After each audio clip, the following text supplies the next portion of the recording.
오늘 하나님께서 우리에게 주시는 말씀은요, 창세기 1장 27절에서 31절까지의 말씀입니다. 창세기 1장 27절에서 31절까지의 말씀, 이 말씀을 저 한 절 여러분 한 절, 그리고 31절은 우리 함께 읽도록 하겠습니다. 하나님이 당신의 형상대로 사람을 창조하셨으니 곧 하나님의 형상대로 사람을 창조하셨다. 하나님이 그들을 남자와 여자로 창조하셨다.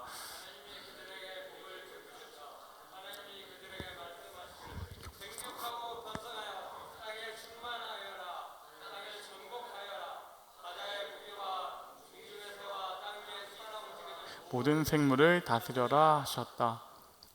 하나님이 말씀하시기를 내가 온 땅 위에 있는 씨 맺는 모든 채소와 씨 있는 열매를 맺는 모든 나무를 너희에게 준다. 이것들이 너희의 먹거리가 될 것이다.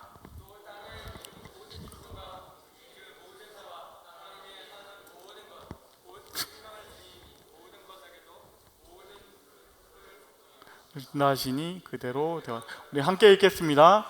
하나님이 손수 만드신 모든 것을 보시니 보시기에 참 좋았다. 저녁이 되고 아침이 되니 엿새 날이 지났다. 아멘. 아멘. 반갑습니다. 저는 청년부 섬기는 금교준 목사입니다. 오늘 함께 나눌 말씀의 제목은 완벽한 하루, 완벽한 하루라는 제목으로 말씀 나누려고 해요. 오늘 저를 처음 보시는 분도 20살 친구들 중에 있을 수도 있을 것 같아요. 그래서 제 이야기랑 하면서 소개를 하고 시작하면 저는 나이를 얘기할 필요는 없겠죠. 너무 그렇죠? 저는 두 딸이 있어요. 5살 소연이, 7살 하연이, 두 딸이 있고요. 그리고 애 키우는 애 아빠입니다. 그리고 목사하고 있고 그런 사람이에요. 오늘 말씀의 제목이 완벽한 하루죠. 네. 저한테 며칠 전에 그런 완벽한 하루를 누릴 수 있는 기회가 있었습니다. 갑자기 아내가 저한테 와가지고 딱 얘기를 했어요. 여보, 나 하연이 소연이 데리고 친정에 좀 며칠 갔다 오려고 해. 어린이집이 방학이 돼가지고 내가 혼자 애 보기는 좀 힘들 것 같아. 이런 얘기를 딱. 그 순간 저는 심장이 뛰기 시작했지만 포커페이스를 잘 유지하고 말을 했어요. 여보가 참 힘들겠네. 잘 다녀와. 내가 집은 잘 지키고 있을게. 딱 그랬어요. 유부남에게 있어 가장 완벽한 하루를 할 수 있는 준비가 된 것이죠. 그리고 송구영신 예배가 딱 마치고 그 다음날 1월 1일 교회도 안 오는 날이에요. 그날이 시작이 되었습니다. 송구영신 예배 마치고 집에 갔을 때가 3시였는데 그날은 4시간 만에 잠에서 번쩍했어요. 아침 7시에 눈이 번쩍 떠지고 완벽한 하루를 시작하기 위해서 저는 뭘 해야 될까요? 편의점에 가야죠. 네. 편의점에 갔어요. 편의점에 가면 제가 평소 같으면은 일단 1+1 행사하는 상품들이 뭔지를 막 이렇게 유심히 살펴보고 하곤 하지만 오늘은 아니에요. 그냥 잡히는 대로 그냥 집어야 돼요. 잡히는 대로 뭐 이거 과자 필요해. 저 음료 필요해. 다 필요하지. 그래서 무슨 전쟁 났을 때 사재기 하는 것처럼 이렇게 사가지고 또 가다 보니까 평소 같으면 볼 수 없는 것들이 있거든요. 뭐냐면 이렇게 알아요? 막 하겐다즈 그 고고한 이렇게 아이스크림이 들어가 있는 그런 고고한 냉장고 있거든요. 평소에는 그냥 계속 지나가듯이 보는데 오늘은 아니에요. 그냥 집어요. 오늘 넌 내 거야. 딱 가져옵니다. 가지고 그걸 챙기고 이제 올라와서 이제 준비가 됐죠.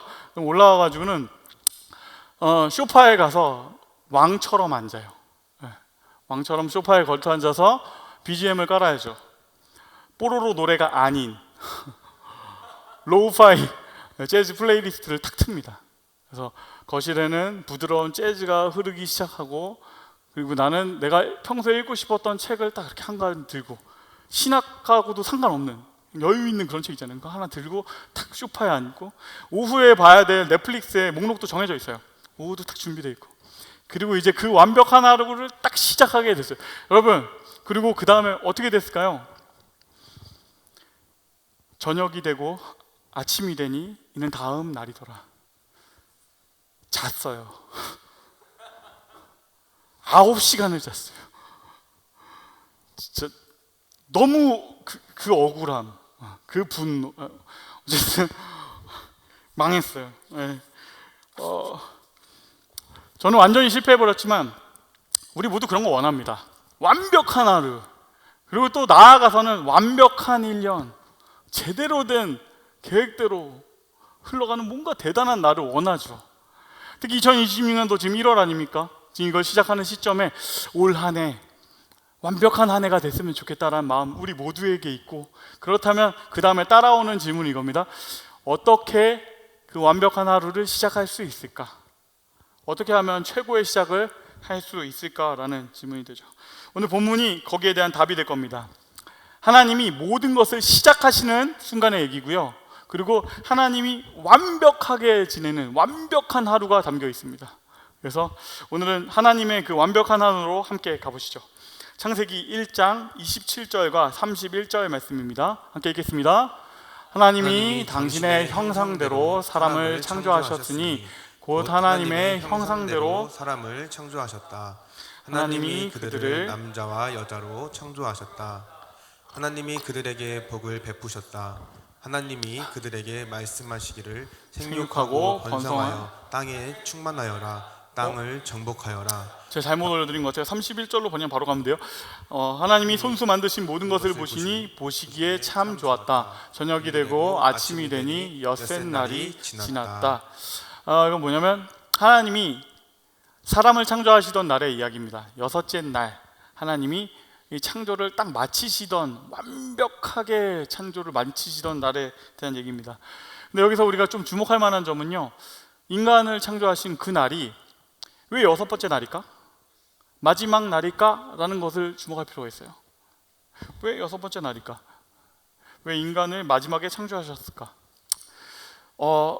언뜻 생각해보면 인간이 그냥 만물의 영장이니까 더 고등한 생물을 마지막에 만드신 거 아닐까? 이렇게 생각할 수도 있어요. 근데 그거 아니에요. 우리 다 이미 알고 있지만 인간은 생존의 측면에서 보자면요, 어떤 생명체보다도 더 약한 존재예요. 핵전쟁이 나면 우리는 어떤 면에서 개미보다도 더 열등해요. 핵전쟁이 나도 살아남을 건 개미고, 비가기가 나와도 살아남을 건 개미예요. 오히려 거꾸로 인간을 마지막 날에 하나님이 창조하신 이유는요, 약하기 때문입니다. 우리가 연약하기 때문에 하나님이 우리를 그렇게 창조하셨다. 그러니까 에덴이 모든 것이 다 세팅이 된 다음에, 빛이 있고 하늘과 땅이 있고 물이 갈라지고 그리고 모든 식물이 있고, 모든 것이 세팅이 된 이후에 생존할 수 있는 것이 우리이기 때문에 마지막에 두셨다라는 것입니다.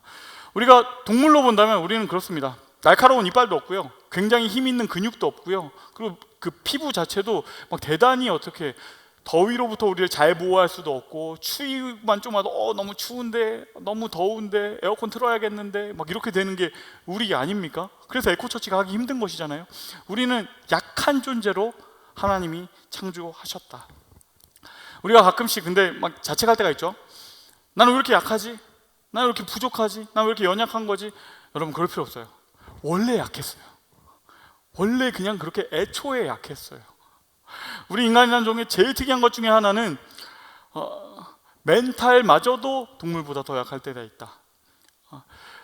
그러니까 자살을 하는, 그것도 단체적으로 수많은 사람들이 자살을 하는 거의 유일한 종이 우리 인간 아닙니까? 우리 인간은 그렇게 약한 존재로 창조되었다라는 것이에요. 애초에 약했다. 창세기 1장도 그걸 보여줍니다. 그러니 어떤 면에선 하나님의 그 창조의 마지막 대미를 장식하는 그 완벽한 하루를 장식하기에는 우리는 좀 부족한 존재, 연약한 존재였다라는 거예요. 그런데 여기에 대한 하나님의 피드백이 나옵니다. 메시지 성경은요, 더 강렬하게 이 장면을 표현하는데요, 하나님께서 손수 만드신 모든 것을 보시니 참으로 좋고 좋았다. 참으로 좋고 좋았다. 여기서 좋다라는 단어는요, 토브라는 단어를 사용하는데요, 오늘은 사실은 이 단어 하나가 전부입니다. 토브, 좋다. 이 좋다라는 단어는 그냥 우리가 생각할 때 뭐 대단하다, 성공했다 이런 뜻이 아니고요, 좀 원어적으로 살펴보면 어떤 뜻에 가깝냐면 지금 딱 좋다, 지금 딱 좋다, 이대로 괜찮다, 더 고칠 필요가 없다 라는 뜻에 가까워요. 하나님이 우리를 창조하시고요, 만족하시는데요, 그냥 하시는 정도가 아니라 빛을 창조하시고 토브, 하늘과 바다를 구분하시고 토브, 식물을 만드시고 토브, 뭐 만들고 토브 하시다 마지막 날에는요, 우리를 딱 완성하신 이후에 토브 메오드, 이건 무슨 뜻이냐면 very good, 너무나 좋다, 손댈 것 없이 좋다라고 우리를 만드시고 피드백을 주세요. 이 토브에는요, 두 가지 메시지가 담겨 있습니다. 첫 번째 메시지는 무언가 해내지 않아도 괜찮다라는 뜻이에요. 무언가 해내지 않아도 괜찮다. 그럼 뭘 뜻하냐면 존재 자체로 받는 환영이에요. 존재 자체로 받는 환영.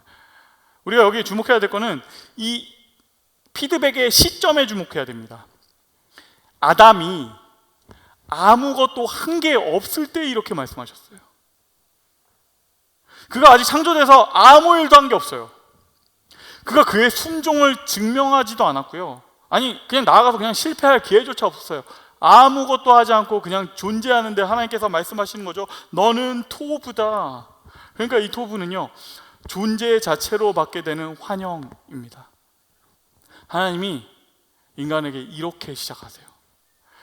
이거는 그냥 아담의 이야기만이 아니고요, 우리 모두에게도 똑같습니다. 우리 모두도 다 이렇게 시작합니다. 왜 그러냐면 나는 아닌데요? 아니요, 맞아요. 왜 그러냐면 우리 모두가 아기로 시작하기 때문이에요. 여러분, 아기는 존재 자체로 환영받아요.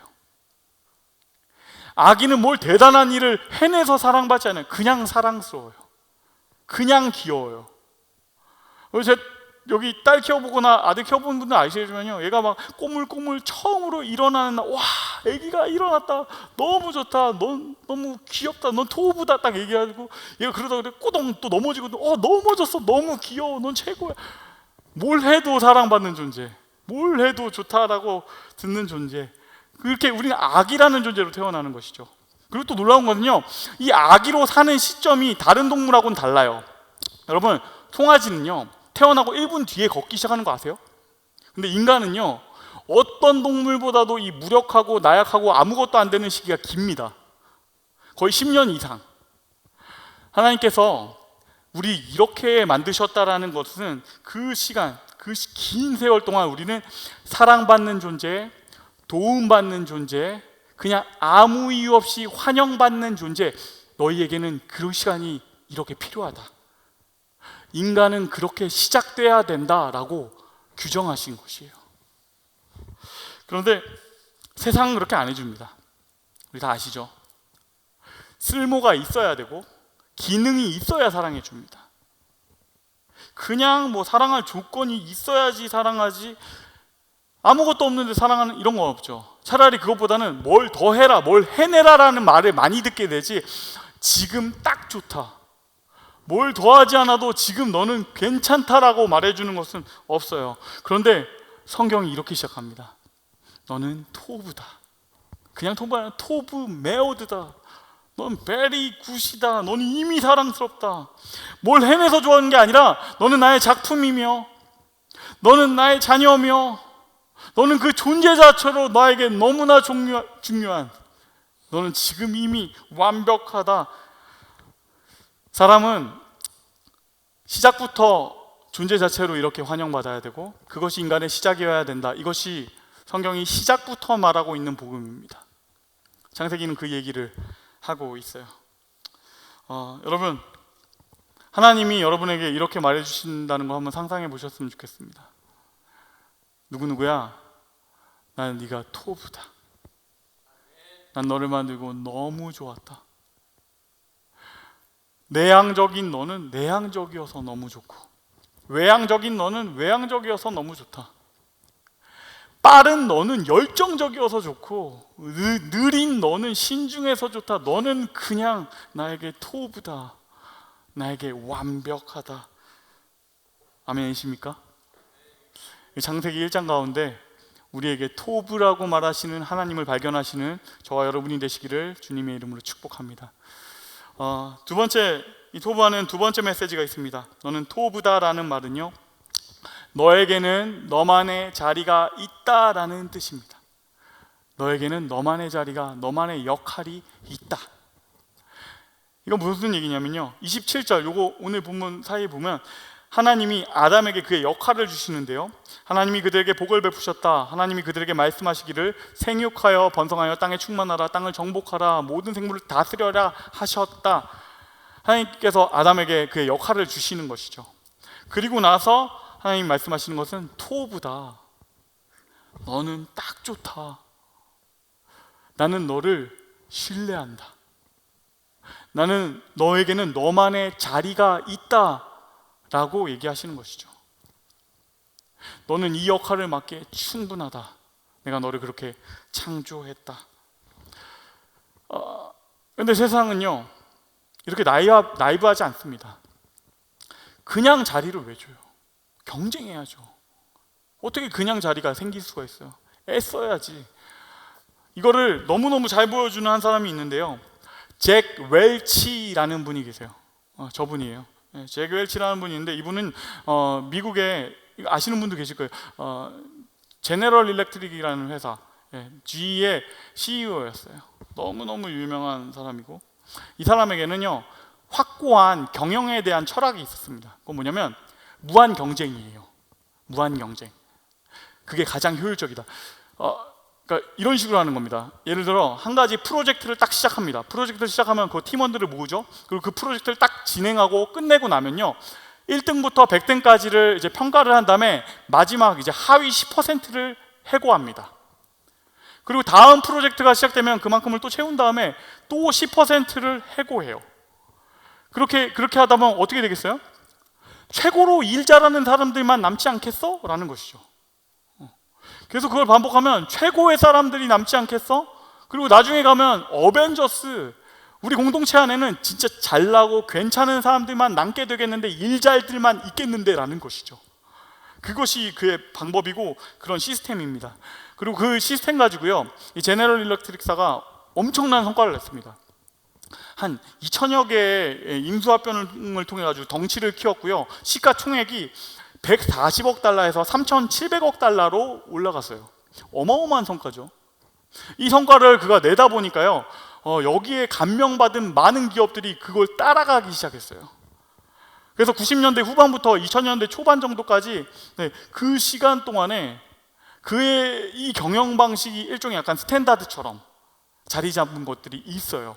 그래서 뭐 예를 들어 우리가 다 아는 단어 중에 무한 경쟁, 구조 조정, 해고 정리, 적대적 인수합병, 이런 성과주의, 이런 것들이 다 이것과 좀 연결이 되어 있는 겁니다. 그런데 여러분, 이 제너럴 일렉트릭사가 지금 어떻게 됐을까요?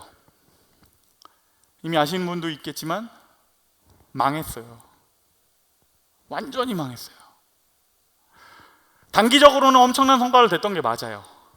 그런데 시간이 지나고 나니까 이 회사가 점점 이유를 알 수 없게 계속 무너져 내려가고, 결국에 결정적으로는 2008년대 경제 금융위기 때는 이 약해진 지반이 확 무너져 내려서 거의 회사가 되게 터져 나가는 상황이 왔고, 그 최종적으로 2021년도에는요 GE는요 3개로 찢어지면서 GE 그룹 자체가 완전히 해체됐습니다.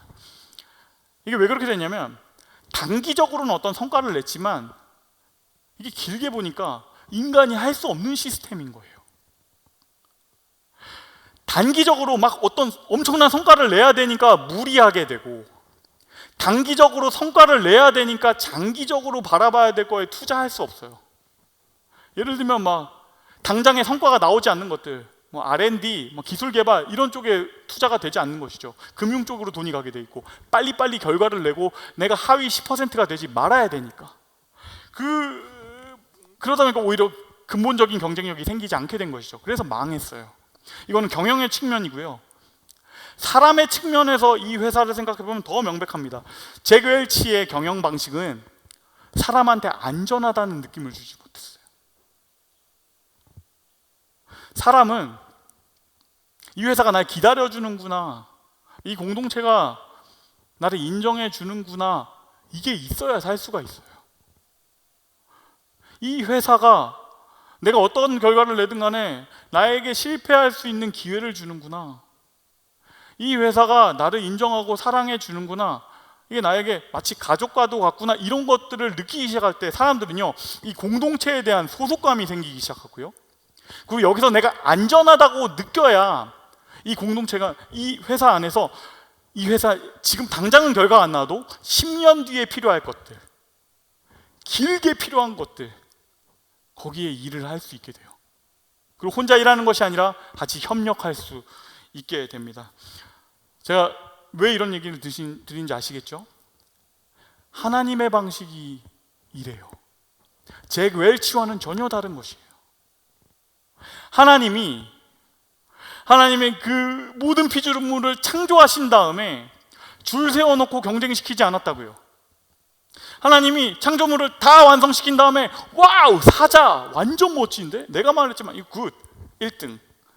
거북이 와우, 이건 조금 너무 느린, 밥도 너무 느리게 먹고 넌 꼴찌, 이렇게 하지 않으셨다고요. 하나님이요, 사자 너는 빠르지, 너무 좋다. 거북이 넌 느리구나, 너무 좋다. 너는 너만의 자리가 있다. 너만의 역할이 있다. 너는 나에게 토부다. 이렇게 말씀해 주셨다고요. 여러분, 이 토부가 사람을 불안하지 않게 합니다. 이 토부가, 너에겐 너만의 자리가 있고 역할이 있다, 이 토부가 사람을 숨을 쉴 수 있게 합니다. 다른 사람과 협력할 수 있게 하고 나를 나답게 자유롭게 살 수 있게 합니다. 토부는 그래서 결국에 존재를 안정시킵니다. 토부는 존재를 안정시킨다. 여러분, 제가 방금 전에 두 가지의 이야기를 들었죠. 이 짧은 토부, 지금 딱 좋다. 이 짧은 단어 하나에 너무 많은 것들이 있죠. 토부, 무언가 해내지 않아도 괜찮다. 토부, 너에게는 너만의 자리가 있다. 여러분, 근데 가만히 지켜보고 한번 생각해 보세요. 조금 비판적으로. 이 메시지 보면서 조금 불편한 생각이 드시는 분도 있지 않을까 싶어요. 사실 저도 그런 면이 있었어요. 이건 사람을 너무 나약하게 만드는 이야기 아닐까? 사람을 너무 안주하게 만드는 거 아니야? 그가 성장할 여지를 오히려 줄이는 거 아니야? 이런 생각이 들 수가 있어요. 그런데 성경은 단호하게 말합니다. 어쩌면 그것은 우리가 이 세상의 메시지에 세뇌되어 있는 것일지도 모르겠어요. 복음은 순서를 바꿉니다. 뭘 해내야 사랑받는다가 아니라 사랑받는 존재가 뭔가를 해낼 수 있다. 뭘 해내야 인정받는다가 아니라 인정받는 존재가 뭔가를 할 수가 있다. 아니, 뭘 해내지 않아도 소중하다. 뭘 이루지 않아도 중요하다. 하나님이 그렇게 정하셨고 하나님이 그렇게 느끼신다. 그 사랑이 변하지 않는다. 흔들리지 않는다. 너는 토부다. 이 메시지, 하나님이 처음부터 이것부터 박아놓고 시작하신 것이에요. 인간은 그렇게 가야 된다. 저는 창조주의 이 메시지가 잭 웰치의 방식보다는 훨씬 맞다라고 믿습니다. 왜냐하면 그분이 디자이너니까, 그분이 창조자시니까. 그러니 제자하시는 그 토브, 너는 지금 딱 좋다, 이렇게 말씀하시는 이 토부의 은혜 가운데 거하시는 저와 여러분이 되시길 주님의 이름으로 축복합니다. 그렇다면 이제 마지막 단계입니다. 우리가 이 창조주의 메시지 토부에 대해서 할 수 있는 반응은 뭘까요? 하나님께서 우리에게 토부라고 말씀하신다면 우린 뭘 해야 되죠? 시편 23편 1절은 이렇게 말합니다. 여호와는 나의 목자시니 내게 부족함이 없으리로다. 토부에 대한 유일한 반응은 만족과 감사예요. 하나님께서 우리에게 토부라고 말씀하시면 우리도 토부라고 대답하는 것이에요. 하나님, 나도 만족합니다.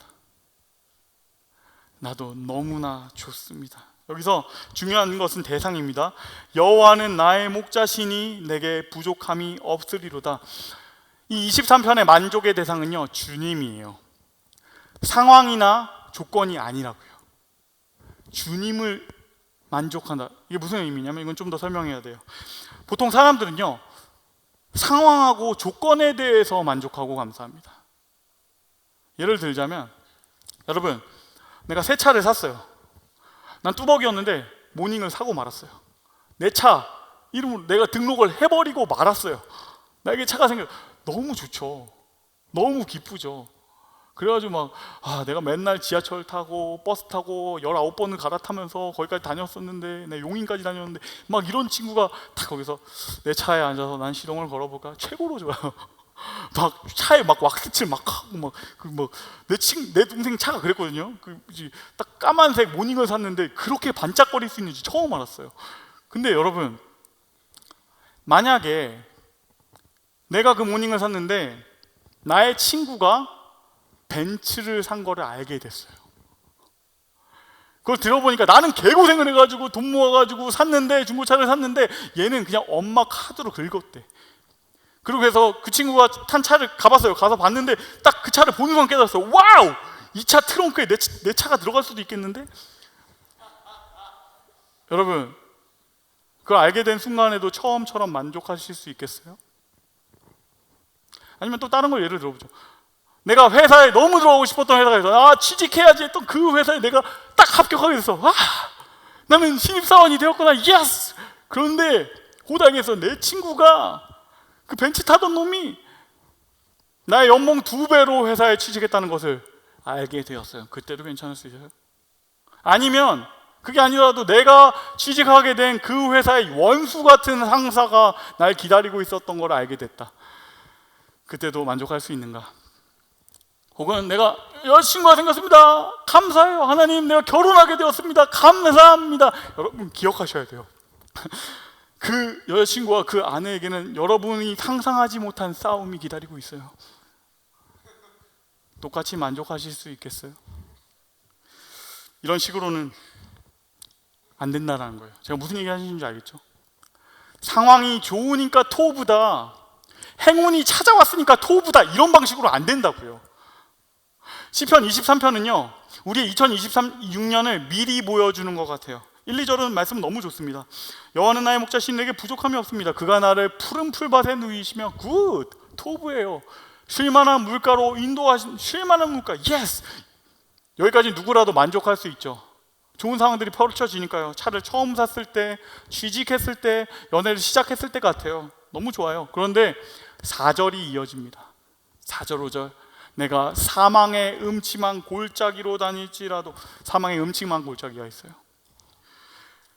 주께서 내 원수의 목전에서 내게 당신의 원수가 기다리고 있습니다. 여러분, 우리 2026년도 이럴 것입니다. 좋은 것도 있겠지만 나쁜 것도 있을 것이에요. 쉴만한 물가, 푸른 풀밭 같은 일들이 있겠죠. 그러나 그게 아니면 사망의 음침한 골짜기 같은 날들도 있을 것이고, 나의 원수같이 나를 괴롭히는 그 이해 못할 사람들도 있을 것입니다. 그러니까 우리가 그 상황에다가, 조건에다가 포커스를 둔다면 우리는 절대로 만족할 수 없어요. 여러분, 내가 간절히 원하던 거 그걸 얻고 나면요, 그 다음에 생기는 문제가 뭔지 아세요? 2층에 올라가면요 1층에서는 몰랐던 걸 알게 돼요. 3층이 있구나. 3층에 올라가면 4층이 있는 걸 알게 돼요. 그러니 2층에 올라간 것으로 내가 만족합니다, 나는 토브입니다 라고 대답할 수는 없다라는 것이에요. 그 방식이 아닙니다. 시편 23편의 토부는 분명합니다. 여호와는 나의 목자시니 나는 토부입니다. 여호와는 나의 목자시니 나는 토부입니다. 푸른 풀밭과 쉴만한 물가로도 토부지만 나에게 안 좋은 날들도 있는 줄 압니다. 음침한 골짜기가 날 기다리고 있고 나의 원수 같은 놈들도 날 기다리고 있어요. 그러나 그것과 전혀 상관없이 그 모든 순간에 풀밭에서도 물가에서도 골짜기에서도 내 원수의 목전에서도 여전히 늘 신실하게 변하지 않고 나를 지키시는 목자가 계십니다. 나는 당신이 나의 목자셔서 만족합니다. 여러분, 우리의 성도의 감사, 성도의 토부는 이 방향이 아니고는 안 됩니다. 여러분, 흔들리는 어떤 상황에 가지고 우리가 만족하려고 든다면요, 그걸 얻고 나면 금방 알게 됩니다. 토부할 수 없구나. 그러니 우리 시작부터 내가 지금 이미 흔들리지 않는 것을 붙잡아야 해요. 지금 1월이죠. 1월에는 어떤 생각을 합니까? 설레임도 있고, 그리고 아직은 불만족한 것 같지만 12월에는 만족하기를 기대하죠. 그 방식이 아니고요, 오늘 1월에도 여전히 나를 기다리고 계신 주님이 계시구나. 여전히 나를 사랑하시는 주님이 계시는구나. 나는 토부입니다. 시작부터 토부입니다. 이미 토부입니다. 이렇게 시작하셔야 돼요. 나는 당신으로 만족합니다. 주님께서 말씀하십니다. 너는 나에게 토부다. 뭘 안 해도 토부다. 그럼 우리도 그렇게 대답하겠으면 좋겠어요. 주님이 나의 토부입니다. 주님이 나의 목자셔서 나는 만족합니다. 우리 이렇게 갑시다. 올 한 해 2월, 3월에 뭘 이뤄내고 나면 만족할 것 같아요. 그거 말고 오늘 이 예배의 자리에 나를 부르시고 나에게 말씀하여 주시는 나의 주님, 당신이 나에게 토부입니다. 여호와는 나의 목자시니 내게 부족함이 없습니다 라고 고백하는 저와 여러분이 되시기를 주님의 이름으로 축복합니다. 말씀을 맺겠습니다.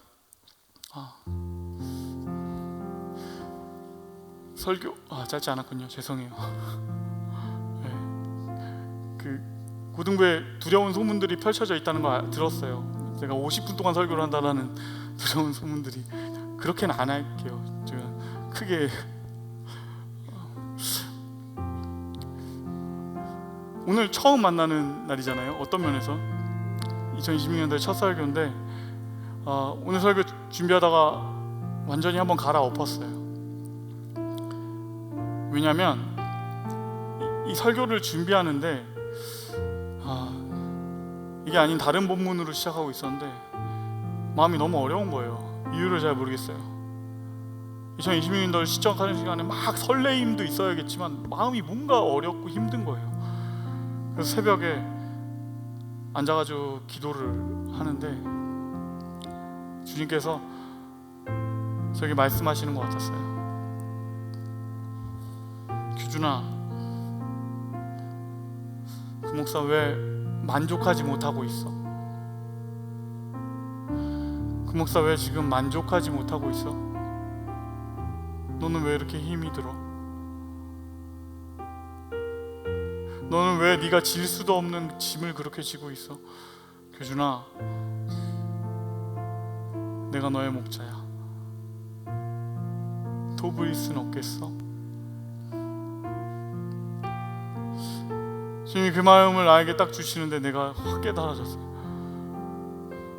제 안에 있는 이 어려움이 뭐였냐면 불만족이었어요. 새해를 시작하는데 뭔가 계획을 세우고 이뤄나가야 될 이 시점에 내가 가지고 있고 맞닥뜨린 조건들이 어려운 것들이 꽤 있는 거예요. 저는 사실은 되게 욕심 많은 사람이거든요. 사역 잘해보고 싶고 열정도 많은 사람이에요. 이렇게 해서 다음에 이걸 이뤄내고 싶고 이걸 하고 싶고 이런 계획들이 많고 한 사람인데 그걸 할 수 없겠다 싶은 요소들이 막 보이니까 마음에 막 불만족함이 있는 거예요. 근데 주님이 그 새벽에 규준아, 왜 만족하지 못하고 있어? 저희 그 말씀하시는데 그 눈빛이 뭘 잘못하고 있는 사람을 보시는 눈빛이 아니에요. 나를 보시면 정말 그냥 토부다라고 얘기해 주시는 눈빛이었어요. 그 순간에 확 깨달아졌어요. 지금 내가 만족하지 못한다면 12월에 내가 아무리 대단한 걸 해내도 똑같이 불만족하겠구나. 지금 내가 기쁠 수 없다면 뭘 해내고 뭘 대단한 걸 이뤄도 불만족하겠구나. 이런 결론이면 내 끝은 번아웃일 수밖에 없겠다. 그걸 다 깨닫는 순간에, 주님을 바라보는 순간에 규준아, 내가 너를 도와줄게. 질 수 없는 짐을 지지 말고 나에게 만족하면서 한 걸음을 갔으면 좋겠다. 내가 너의 목자야. 그 얘기를 듣는 순간에 아무 상관 없어졌어요. 얼마나 머리가 복잡했는지 몰라요. 소그룹은 어떻게 하지? 사역은 어떻게 하지? 수련회는 어떻게 할 것이며 어떻게 하지? 다 상관없어요. 주님께서 나의 목자시니 나는 토부입니다. 주님께서 목자셔서 나는 만족합니다. 여러분, 26년도를 시작하는 이 시점에서 여러분은 지금 어떠세요? 여러분의 시선은 지금 어디를 바라보고 계십니까? 나에게 어려운 이 조건들과 상황들을 이거 어떻게 개척할지 이곳에 눈이 고정되어 있습니까? 아니면 나의 시선을 조금 들어 올려서 나의 목자, 나의 주님을 바라보고 있습니까? 여러분 어떠세요? 우리 함께 이 찬양 부르고 기도했으면 좋겠는데요.